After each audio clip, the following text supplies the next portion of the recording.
Nous nous retrouvons dans notre émission à retenir. Nous sommes à la deuxième semaine du mois de novembre 2025 et le thème de notre étude est le suivant: loyauté ultime, adorée dans une zone de guerre. Le verset à mémoriser est le suivant: cherchez premièrement le royaume et la justice de Dieu, et toutes ces choses vous seront données par-dessus tout. Il est tiré de Matthieu 6, verset 33. En plein milieu du sermon sur la montagne, Jésus introduit un enseignement capital sur les priorités que nous devons établir dans notre vie. Personne, dit-il, ne peut servir deux maîtres. Ou bien il haïra le premier et aimera le second, ou bien il s'attachera au premier et méprisera le second. Et il conclut en disant: vous ne pouvez pas servir à la fois Dieu et l'argent. Le besoin d'amasser et la peur du lendemain trahissent un attachement malsain aux biens matériels.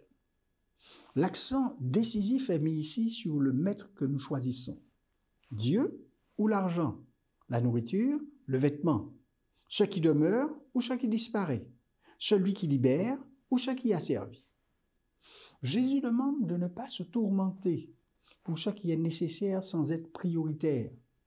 Celui qui met sa confiance en Dieu peut garder le cœur en paix, car il sait que Dieu pourvoit à ses véritables besoins.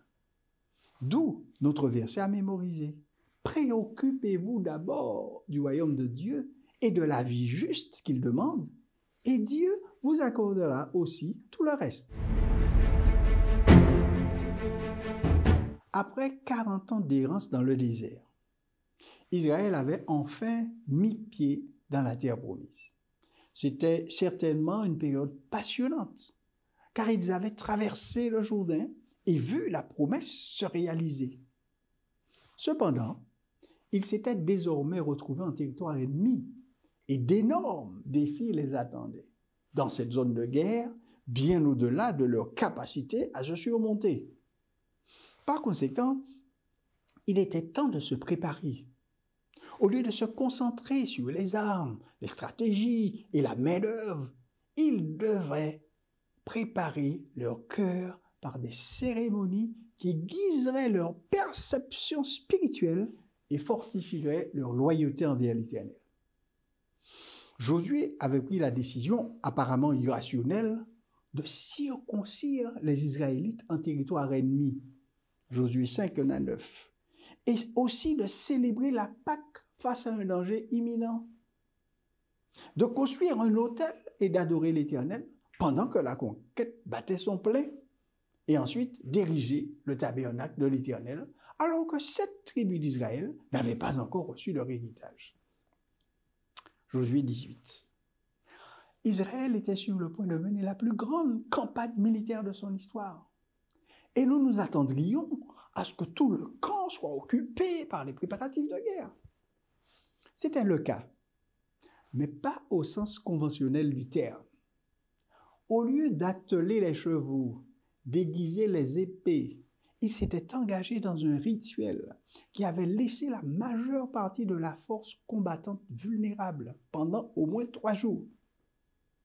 Ils avaient fait cela afin de célébrer leur relation avec Dieu qui les avait délivrés d'Égypte. Pourquoi?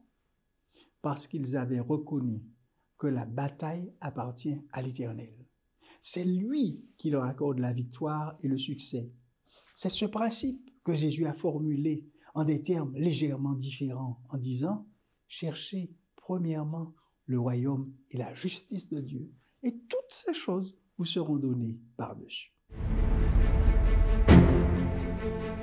La plupart du temps, la vie quotidienne semble nous presser avec l'urgence de tant de choses importantes que nous oublions de donner la priorité à la chose la plus importante dans notre vie, le renouvellement quotidien de notre engagement envers Christ.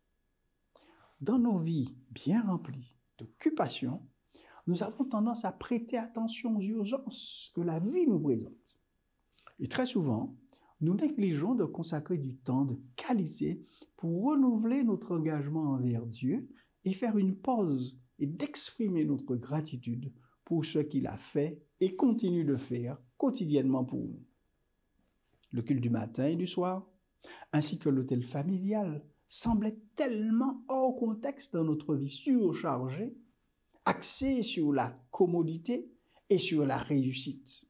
Pourtant, au plus profond de nos cœurs, nous savons tous que les occupations où nous passons du temps avec Dieu et nos proches sont les meilleurs investissements de notre temps limité.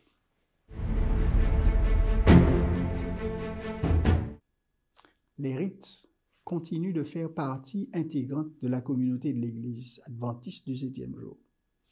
Nous avons les cérémonies de baptême, de mariage, de sainte scène, de funérailles, de présentation d'enfants.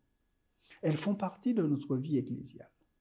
Et je voudrais vous inviter à penser à la façon dont chacune de ces pratiques peut influencer personnellement votre cheminement spirituel et vous amener à une plus forte intimité avec notre Dieu.